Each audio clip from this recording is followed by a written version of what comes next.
क्या हो अगर समाज में कुछ आदतन अपराधी बेखौफ घूम रहे हों और अपराध बेलगाम हो जाए? क्या इस सब को रोकने के लिए ह्यूमन राइट्स को वॉयलेट करना सही है? आइए जानते हैं इस एपिसोड में। हेलो डियर लिसनर्स, हमेशा की तरह अभिनंदन स्वीकार कीजिए। यह ऑडियो एंटरटेनमेंट पर्पस के लिए बनाई गई है। इसमें शामिल सभी फैक्ट्स और डिटेल्स इंटरनेट, बुक्स और सोशल डॉक्यूमेंट्स पर बेस्ड है। इसका उद्देश्य किसी भी व्यक्ति या संस्था के कॉपीराइट का उल्लंघन करना नहीं है। यदि किसी को इस फाइल पर कोई ऑब्जेक्शन हो तो कृपया हमसे संपर्क करें। Required blind eyes of Bhagalpur.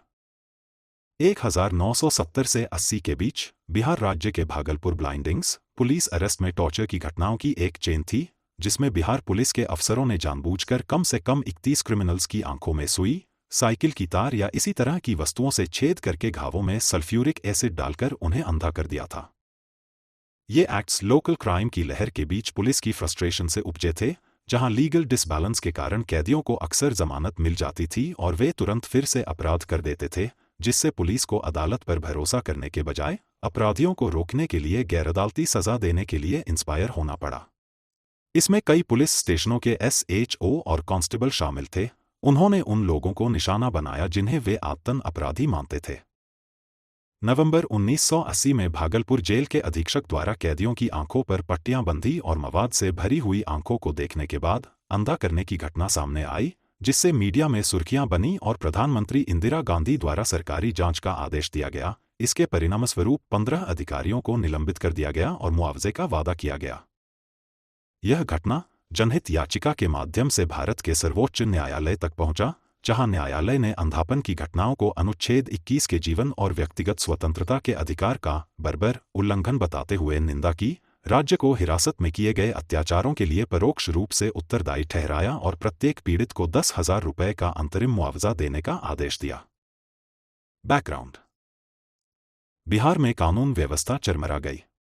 1970 और 80 के दशक के आरंभिक वर्षों में बिहार में कानून प्रवर्तन और शासन व्यवस्था में गंभीर पतन हुआ।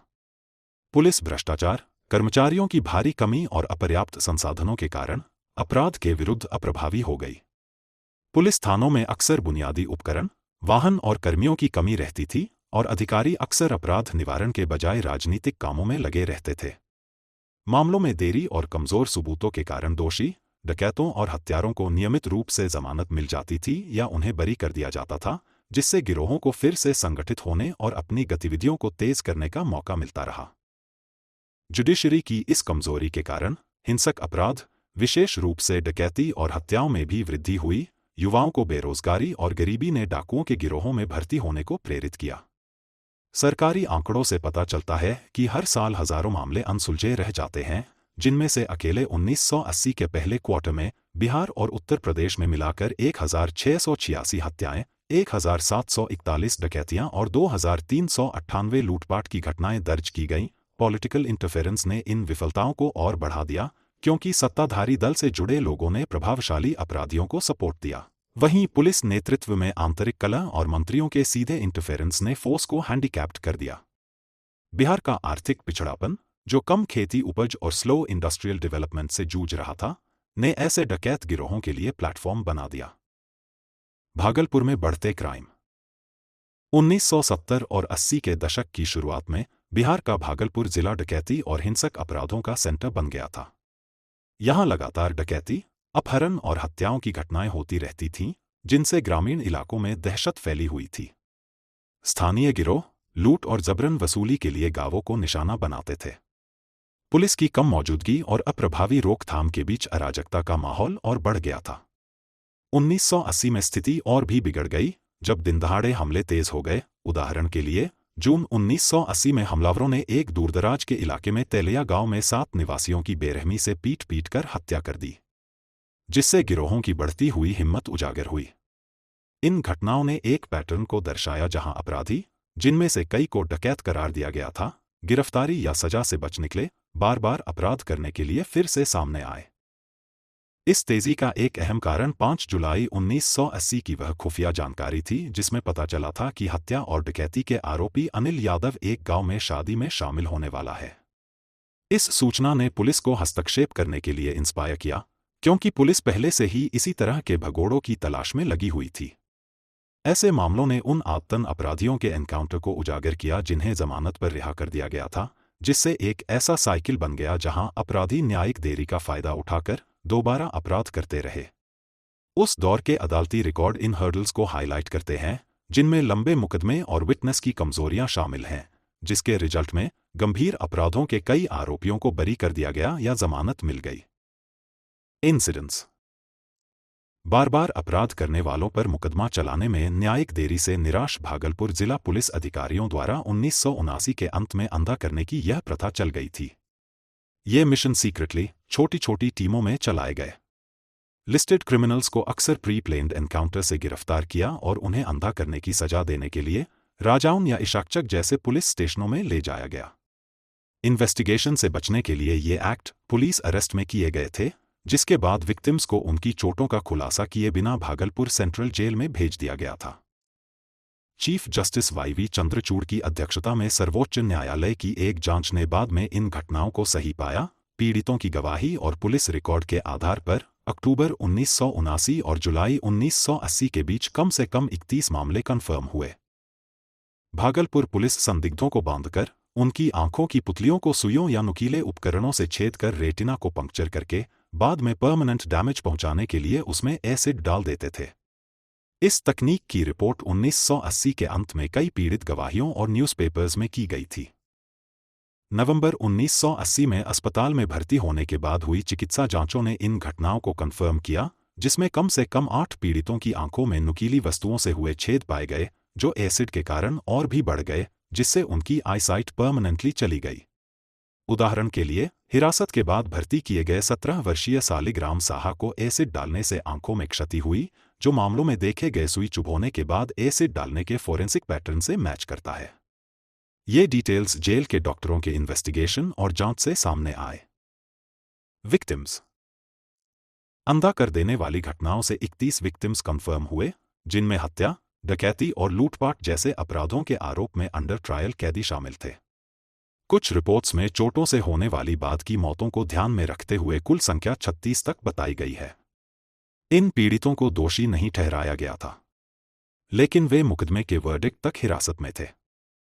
ब्लाइंडनेस विक्टिम्स का सिलेक्शन उन सीक्रेट रिपोर्ट्स पर बेस्ड था, जिनमें बार बार अपराध करने वाले और कुख्यात डाकू, जो कई गंभीर अपराधों के लिए जिम्मेदार थे, और वो पहले की गिरफ्तारियों से बच निकले थे या फिर हिरासत के अंदर से ही अपनी एक्टिविटीज जारी रखे हुए थे। पुलिस रिकॉर्ड में डकैती और हत्याओं में जुड़े लोगों को टॉप लिस्ट में रखा गया। छोटे मोटे चोरों या मामूली अपराधियों को लिस्ट में शामिल नहीं किया गया, जैसा कि छापे के दौरान लिस्टेड गिरफ्तारियों की केस फाइलों से पता चलता है। Victims and accused. जिन लोगों की आंखें खोली गईं, उनमें से 31 से 33 अंडर ट्रेल पुरुष कैदी शामिल थे, जिनकी उम्र 18 से 30 वर्ष के बीच थी। इन पर भागलपुर जिले में एक्टिव क्राइम्स में शामिल होने का आरोप था। ये गिरोह डकैती, हत्या और जबरन वसूली में माहिर थे। पुलिस गिरफ्तारी रिकॉर्ड से पता चलता है कि कई लोगों के खिलाफ हीनियस क्राइम के लिए कई मामले वेटिंग में थे। इसका एक प्रमुख उदाहरण अनिल यादव था, जिसे 5 जुलाई 1980 को एक शादी में शामिल होने के दौरान गिरफ्तार किया गया था। वह एक डकैत गिरोह के सदस्य के रूप में कई हत्याओं और डकैतियों के लिए वांछित था। इसी तरह दूसरे विक्टिम्स पर कोल्ड ब्लडेड मर्डर्स और लात्कार के आरोप लगाए गए। वो जमानत पर रिहा हो गए और अपनी एक्टिविटीज को फिर से शुरू किया, जैसा कि पुलिस एफआईआर और मीडिया रिपोर्टों से पता चला। डिस्ट्रिक्ट कोर्ट में दाखिल दस्तावेजों और जांच गवाहियों से कंफर्म हुआ कि लिस्ट में सीरियल क्रिमिनल्स को टारगेट किया गया था, जिसमें जुवेनियल क्रिमिनल्स को बाहर रखा गया था। शामिल पुलिस ऑफिसर्स। भागलपुर में अंधा करने की घटनाओं के लिए चलाए गए mission superintendent of police Vishnu Dayal Ram के लीडरशिप में किए गए थे, जिन्होंने 1979-80 के दौरान जिले की कानून व्यवस्था की देखरेख की थी। पुलिस उप अधीक्षकों यानी डीएसपी और स्टेशन हाउस ऑफिसर और बाकी के अफसरों ने अमरपुर और भागलपुर जैसे थानों में कार्रवाई की। अमरपुर थाने के इंचार्ज शंकर प्रसाद गुप्ता जैसे व्यक्ति सीधे तौर पर ब्लाइंडिंग केस में शामिल थे। इन अधिकारियों ने सस्पेक्टेड गिरोह के सदस्यों को शॉर्टलिस्ट किया। इन्वॉल्व्ड ऑफिसर्स से पूछताछ और उनके बयानों से पता चला कि इसके पीछे रिपीटेड क्राइम्स से जनरेट हुई उनकी फ्रस्ट्रेशंस थी, जहां गिरफ्तार क्रिमिनल्स को अक्सर जमानत पर या सबूतों की कमी के कारण रिहा कर दिया जाता था, जिससे गिरोह अपनी गतिविधियां फिर से शुरू कर देते थे। अधिकारियों ने ब्लाइंडिंग केसेस को गैंग्स की एक्टिविटीज को परमानेंटली रोकने के लिए सही ठहराया, क्योंकि अंधे होने से कई क्राइम्स को रोका जा सकेगा। 1980 के आखिर इस मामले के पब्लिक होने के बाद हाई रैंक्ड ऑफिसर्स ने भागलपुर के 30 से ज्यादा कांस्टेबल और डीएसपी रैंक के कम से कम 15 संलिप्त अधिकारियों को सस्पेंड कर दिया। भागलपुर ब्लाइंडिंग्स पर काफी बहस हुई और कई ह्यूमन राइट्स ऑर्गेनाइजेशंस ने काफी क्रिटिसाइज किया। इस मामले ने क्रिमिनल जुडिशरी के इतिहास में एक नया चैप्टर जोड़ा, क्योंकि यह पहला मामला था जिसमें सुप्रीम कोर्ट ने बेसिक ह्यूमन राइट्स वायोलेशन के लिए मुआवजे का आदेश दिया था। रिविलेशंस। भागलपुर ब्लाइंडिंग्स का सबसे पहला केस नवंबर 1980 के अंत में पत्रकार एस.एम. अब्दी के संडे न्यूज़पेपर में पब्लिश आर्टिकल से सामने आया, जिसमें भागलपुर सेंट्रल जेल के अंदर अंधे किए गए 9 कैदियों का इंटरव्यू छपा था, जिन्होंने आरोप लगाया था कि पुलिस ने उनकी आंखों में लंबी सुइयां चुभोने के बाद उनकी आंखों में तेजाब डाल दिया था। ये केस तब तक छिपे रहे जब तक कि भागे हुए या रिहा किए गए विक्टिम के परिवारों ने लोकल मीडिया को अलर्ट करना शुरू नहीं कर दिया। इस खुलासे के बाद तत्काल कानूनी कार्रवाई शुरू हो गई, जिसके तहत 28 नवंबर 1980 को भारत के सुप्रीम कोर्ट में 15 ब्लाइंड विक्टिम्स ने पिटीशन फाइल की, जिसमें उन्होंने पूछताछ के दौरान पुलिस द्वारा सुई चुभोकर जानबूझकर उनकी रेटिना को नुकसान पहुंचाने का दावा किया। 30 नवंबर को एक डॉक्टर ने सस्पेक्टेड की जांच की और पुष्टि की कि कम से कम 8 लोगों की आंखों में तेज औजारों से छेद किए गए थे, जिसने इन्वेस्टिगेशन को और तेज कर दिया। दिसंबर 1980 की शुरुआत तक इस कहानी ने मीडिया में सनसनी और नेशन वाइड अवेयरनेस को जन्म दिया था। इंडिया टुडे के डिटेल्ड आर्टिकल ने बिहार में अपराध की लहर के बीच अंधाधुंध हत्याओं को एक इनह्यूमन टॉर्चर के रूप में प्रिंट किया, जबकि टाइम मैगजीन ने इंटरनेशनल कवरेज में इस केस के चौंकाने वाले रिजल्ट्स को पब्लिश किया। Public and political response. कैदियों की आंखों में जानबूझकर तेजाब डालने की घटनाओं के खुलासे के बाद बिहार सरकार ने दिसंबर 1980 की शुरुआत में इन घटनाओं में शामिल 15 पुलिस अधिकारियों को सस्पेंड कर दिया, जिसके बाद आगे की जांच को रोकने के लिए पुलिस फोर्स ने अपने सस्पेंडेड अफसरों की बहाली की मांग को लेकर पूरे बिहार में हड़ताल की धमकी दी। भागलपुर जिले में सस्पेंड के कारण पुलिस की सपोर्ट में जनता ने भी स्ट्रांग प्रोटेस्ट किया, जिसमें दिसंबर 1980 में एक प्रदर्शन भी शामिल था, जहां लगभग 5000 निवासियों ने ट्रेनों को रोकने के लिए रेलवे ट्रैक को ब्लॉक कर दिया था। 2 दिसंबर 1980 को राज्यसभा के एक सत्र के दौरान इस मुद्दे पर 3 घंटे से अधिक समय तक बहस हुई। विपक्ष के सदस्यों ने इस कृत्य को पुलिस द्वारा बर्बर हमला बताया। प्रधानमंत्री इंदिरा गांधी की गहरी पीड़ा व्यक्त करने और गृह मंत्री द्वारा जिम्मेदारी स्वीकार करने के बावजूद कई विपक्षी दलों ने और कार्रवाई की मांग करते हुए सदन से वॉकआउट किया। सरकार ने घटना की जांच की घोषणा की और गांधी ने प्रत्येक पीड़ित को 10,000 रुपए देने का निर्णय लिया, हालांकि कई सांसदों ने इन उपायों को अपर्याप्त माना। इन्वेस्टिगेशंस और जुडिशियल प्रोसीडिंग्स। दिसंबर 1980 में मीडिया में खुलासे के बाद बिहार राज्य सरकार और प्रधानमंत्री इंदिरा गांधी की लीडरशिप में सेंट्रल गवर्नमेंट ऑफिसर्स ने ब्लाइंडिंग केस की ऑफिशियल जांच शुरू की, जिसके रिजल्ट में 15 दोषी पुलिस अफसरों को सस्पेंड कर दिया गया और 14 अन्य को जानबूझकर क्रूएल्टी के आरोप में गिरफ्तार किया गया। पुलिस अफसरों के बयान, जिसमें उन्होंने बार बार अपराध करने वालों को रोकने के इरादे से की गई ब्लाइंडिंग्स को स्वीकार किया, और फोरेंसिक इन्वेस्टिगेशन रिजल्ट्स जिसमें केमिकल डैमेज कंफर्म हुई। इन्वेस्टिगेशंस ने ब्लाइंडिंग्स केसेस को छुपाने के अटेम्प्ट्स को भी एक्सपोज किया, जैसे कि अस्पताल के रिकॉर्ड में हेराफेरी। एमनेस्टी इंटरनेशनल ने आंखों को अंधा करने की घटना को हिरासत में टॉर्चर के रूप में प्रेजेंट किया, जिसमें विक्टिम्स की गवाही और मेडिकल सर्टिफिकेट्स का हवाला देते हुए क्रूअल बिहेव के खिलाफ इंटरनेशनल स्टैंडर्ड के वायोलेशन को मार्क किया गया। साथ ही उन जगहों को भी देखा गया जहां लॉ एनफोर्समेंट इनकम्प्लीट है। सुप्रीम कोर्ट इन्वॉल्वमेंट और वर्डिक्ट्स। भागलपुर में हुई हत्याओं के मामले में भारत के सुप्रीम कोर्ट ने कॉन्स्टिट्यूशनल आर्टिकल 32 के तहत पिटीशन के मीडियम से इंटरवीन किया। यह पिटीशन 1980 के अंत में कपिला हिंगोरानी सहित वकीलों ने केसेस की रिपोर्ट सामने आने के बाद दायर की गई थी। खत्री वर्सेस बिहार स्टेट मामले में जस्टिस P.N. भगवती की बेंच ने उन आरोपों की जांच की जिसमें पुलिस ने कम से कम 31 कैदियों की आंखों में तेजाब डालकर उन्हें अंधा कर दिया था। बेंच ने माना कि इस तरह की हिरासत में टॉर्चर आर्टिकल 21 के तहत direct violation of the right to life है और फास्ट ट्रैक इन्वेस्टिगेशन, सबूतों की सेफ्टी और ब्लाइंडिंग्स की मजिस्ट्रेट इन्वेस्टिगेशन का ऑर्डर दिया। कानून अपने हाथ में लेने वाले लोगों की इस वायलेंट कार्रवाई की निंदा करते हुए इसे संवैधानिक शासन का पतन बताया। साथ ही राज्य की न्याय व्यवस्था में व्याप्त खामियों को भी एक कारण माना, जिसमें बिहार में पेंडिंग मामलों का भारी बोझ भी शामिल है। राज्य भर की जेलों में 40,000 से अधिक अंडर ट्रायल कैदी बंद हैं। हालांकि जजेस ने इस बात पर जोर दिया कि इस तरह की देरी और राज्य की लापरवाही इस तरह की सजा का कोई राइट नहीं देती, क्योंकि कानून का शासन बदले के बजाय सही तरीके से जवाबदेही की मांग करता है। कोर्ट ने बिहार सरकार को मुकदमों में तेजी लाने या प्रॉपर रिसोर्स तैनात करने में विफल रहने के लिए दोषी ठहराया, जिससे ऐसा माहौल बन गया जहां पुलिस ने जुडिशरी का रोल प्ले किया। अनिल यादव वर्सेस बिहार स्टेट मामले में कोर्ट ने रेमेडीज को एक्सपैंड किया, जो राज्य के एजेंटों द्वारा ह्यूमन राइट्स वायोलेशन के लिए आर्टिकल 21 के तहत फाइनेंशियल अवार्ड्स देने का पहला उदाहरण था, जिसमें बिहार सरकार को हर एक विक्टिम को राहत के रूप में 20,000 रुपये का भुगतान करने का ऑर्डर दिया गया था, जिसे बाद में बढ़ाकर 30,000 रुपये कर दिया और 500 रुपये पेंशन का ऑर्डर दिया गया। इन फैसलों ने पुलिस की ज्यादतियों के लिए स्टेट को विक्टिम रिहैबिलिटेशन का ऑर्डर दिया। बाद की अपीलें और सुनवाई 1980 के दशक तक चली, जिसमें कोर्ट ने स्टेट के अपोज के बावजूद ऑर्डर्स को बरकरार रखा।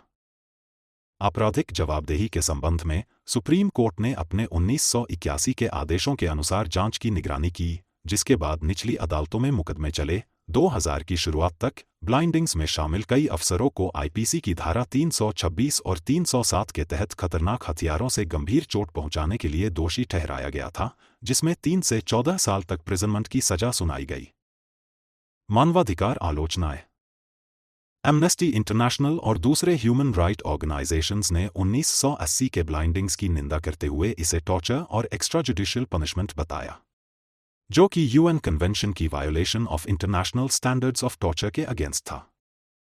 नेशनल और इंटरनेशनल मीडिया आउटलेट्स में पब्लिश आर्टिकल्स ने इन क्रिटिसिज्म्स को और रीइंफोर्स्ड किया। इनमें हॉरिबल एक्सप्लेनेशन के साथ इन ब्लाइंडिंग्स को इनह्यूमन बताया गया, लेकिन विक्टिम्स की बार-बार क्राइम करने की आदतों को इंक्लूड नहीं किया गया। Defences on blinding acts. लोगों को अंधा करने की घटना में शामिल पुलिस अफसरों ने दावा किया कि भागलपुर में लॉ एंड ऑर्डर के डिस्टर्ब होने के कारण उन्हें ये करने के लिए मजबूर होना पड़ा, जहां आदतन डकैत और लुटेरे बार-बार सजा से बच निकलते थे या उन्हें जमानत मिल जाती थी, जिससे वे आतंक और अत्याचारों को फिर से शुरू कर देते थे। खराब लॉ ऑर्डर और इनकम्प्लीट रिसोर्सेज वाली पुलिसिंग के इस माहौल में लिस्टेड अपराधियों को अंधा करना पुलिस इनकैपेबिलिटी को प्रेजेंट करता था। इसमें शामिल अफसरों के बयान से 1980 के बाद डकैती और दूसरे क्राइम्स में अनरियलिस्टिक फॉल देखा गया, जिसका क्रेडिट पब्लिक ने पुलिस को दिया था। जुडिशरी और लॉ के failure.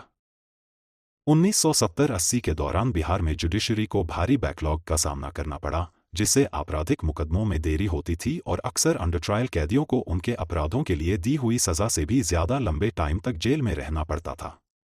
Hussainara Khatoon versus state of Bihar मामले में सुप्रीम कोर्ट ने बिहार की जेलों में 25,000 से ज्यादा कैदियों का डॉक्यूमेंटेशन किया, जिनमें से कई मामले कम जजेस, खराब बुनियादी ढांचे और के कारण 5 से 10 सालों तक पेंडिंग रहे। इस सिस्टमैटिक फेलियर ने रेगुलरली जमानत देने को कैपेबल बनाया, जिसने कमजोर निगरानी के साथ मिलकर आरोपी डकैतों और लुटेरों के बीच रिअक्योरेंस को बढ़ावा दिया, जो मामले पेंडिंग रहने के दौरान अपराध में लौट आए। कानून व्यवस्था भी इसी तरह कर्मचारियों की भारी कमी से हैंडीकैप्ड हो गई थी। 1970 में बिहार में पुलिस रेशियो नेशनल एवरेज से काफी पीछे था, जहां हर 1 लाख लोगों पर लगभग 128 अफसर थे, जिससे जांच में कमी और गैंग्स पर स्टॉप लगाने में इनकैपेबिलिटी और बढ़ गई थी। पॉलिटिकल प्रेशर ने इन मुद्दों को और कॉम्प्लिकेट बना दिया, क्योंकि विधायकों और क्रिमिनल नेटवर्क के बीच कुछ कंप्रोमाइजेस थे। 1980 से पॉलिटिकल फिगर्स ने क्राइम या क्रिमिनल्स को प्रोटेक्ट किया, जिसने अपराधियों को गिरफ्तारी और अरेस्ट से बचाया, जिससे उन्हें सजा मिलना मुश्किल साबित हुआ। इन कमियों के कारण क्रिमिनल्स के हौसले और बुलंद हुए, जिससे क्राइम बढ़ने का एक साइकिल बन गया, जिससे स्टेट अथॉरिटीज अरेस्ट या पनिश ना कर पाने की वजह से बार बार होने वाले क्राइम्स को रोकने में फेल होते रहे। बिहार की कोर्ट्स ने इस बात को हाईलाइट किया कि रिसोर्स की कमी और पॉलिटिकल प्रेशर ने अपराध के चक्र को तोड़ने में सिस्टम को कितना वीक बना दिया, जिससे क्रिमिनल्स को सोशल बाइकॉट के अलावा कानूनी खामियों का फायदा उठाने की परमिशन मिलती रही। स्थानीय अपराध और पुलिस व्यवस्था पर प्रभाव। नवंबर 1980 में अंधाधुंध हत्याओं का मामला हाईलाइट होने के बाद भागलपुर पुलिस को सस्पेंशन और सेंट्रल इन्वेस्टिगेशन का सामना करना पड़ा, जिससे फ्यूचर रिस्क्स को कम करने के लिए एक स्टेबल माहौल बना। इसके बाद डॉक्यूमेंटेशन और डिसिप्लिन में तेजी हुई। शुरू में बिहार पुलिस के डर के कारण क्राइम रेट में डिक्लाइन देखने को मिला, लेकिन 1982 की शुरुआत तक क्राइम रेट फिर से बढ़ने लगा। इसका कारण भागलपुर की पुलिस फोर्स की कमजोरियों की गहरी जड़ें थीं, जिसमें बार बार होने वाली डकैती की घटनाएं थीं जो 2010 तक जारी रहीं। नकल की घटनाएं और व्यापक प्रभाव। 1980 में भागलपुर ब्लाइंडिंग्स के बाद बिहार में भीड़ ने भी दूसरे क्रिमिनल्स की आंखों में तेजाब का इंजेक्शन लगाने का ट्रेंड शुरू किया, जिसे अक्सर गंगाजल न्याय कहा जाता है, ताकि क्राइम के शुद्धिकरण का लॉजिक दिया जा सके। इन एक्ट्स ने छोटे मोटे क्राइम्स या क्रिमिनल्स को निशाना बनाया। आगे के उदाहरण इस तरह के एक्ट्स की रेपिटेशन को दर्शाते हैं। एक मामले में एक बुजुर्ग व्यक्ति ने 1995 के आसपास एक त्योहार में बच्चों के साथ दुर्व्यवहार करने के लिए अपनी एक आंख खो दी और बाद में चोरी के शक में दूसरी आंख। 2012 में अर्रिया जिले के औराही हिंगना गांव में मुन्ना ठाकुर को भीड़ ने अंधा कर दिया था, क्योंकि उनकी पत्नी ने कास्टिज्म के नॉर्म्स को वायोलेट करते हुए पंचायत चुनाव लड़ा था। 2015 में अजय यादव को मधेपुरा जिले में भीड़ ने अंधा कर दिया था और 2016 में गया के राजू आलम, सुपौल में रंजीत सदा को सैलरी इंक्रीमेंट के लिए और लखीसराय में मटर चुराने के लिए 10 साल की लड़की के साथ इस तरह का बर्ताव किया। 2012 से 2016 तक हर साल लगभग ऐसी 9 घटनाएं शामिल हैं, जिनमें अक्सर भीड़ ने हिसाब बराबर करने के लिए सिरिंज का इस्तेमाल किया। इसका इम्पैक्ट बॉलीवुड पर भी पड़ा। प्रकाश झा की 2003 की फिल्म गंगाजल, जो भागलपुर की घटनाओं पर आधारित थी, ने क्राइम के खिलाफ पुलिस कार्रवाई को फिल्म में दिखाया। अमिताभ पराशर द्वारा 2017 में बनी documentary the eyes of darkness ने क्लियरली काफी सारे टॉर्चर्स का पता लगाया, जिसमें मुन्ना ठाकुर जैसे बचे लोगों को दिखाया गया और इस बात को हाईलाइट किया कि कैसे ब्लाइंडिंग एक्ट्स ने एसिड हमलों को सोशल जस्टिस बना दिया।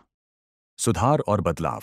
भागलपुर ब्लाइंडिंग्स के बाद सुप्रीम कोर्ट ने Khatri versus state of Bihar मामले में स्टेट की अकाउंटेबिलिटी के लिए मिसाल कायम की, जिसमें यह फैसला सुनाया गया कि अरेस्ट में वायलेंस आईपीसी के आर्टिकल 21 का उल्लंघन है और पुलिस के मिसबिहेवियर के लिए गवर्नमेंट को डायरेक्टली अकाउंटेबल ठहराया गया, जिससे विक्टिम्स को कॉम्पेंसेशन देना जरूरी हो गया, जो भारत में इस तरह का पहला जुडिशियल ऑर्डर था।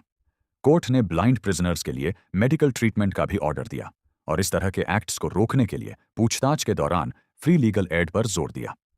इस केस के आखिर में 14 पुलिस अफसरों का सस्पेंशन और अरेस्ट शामिल था।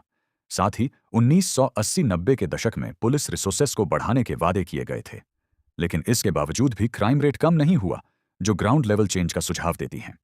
आशा करता हूं कि आपको ये एपिसोड पसंद आया होगा। मैं जल्द ही एक नए एपिसोड के साथ फिर आपसे मिलने का वादा करता हूं। ऐसी ही और स्टोरीज के लिए चैनल को लाइक, शेयर और सब्सक्राइब करना मत भूलिएगा। धन्यवाद।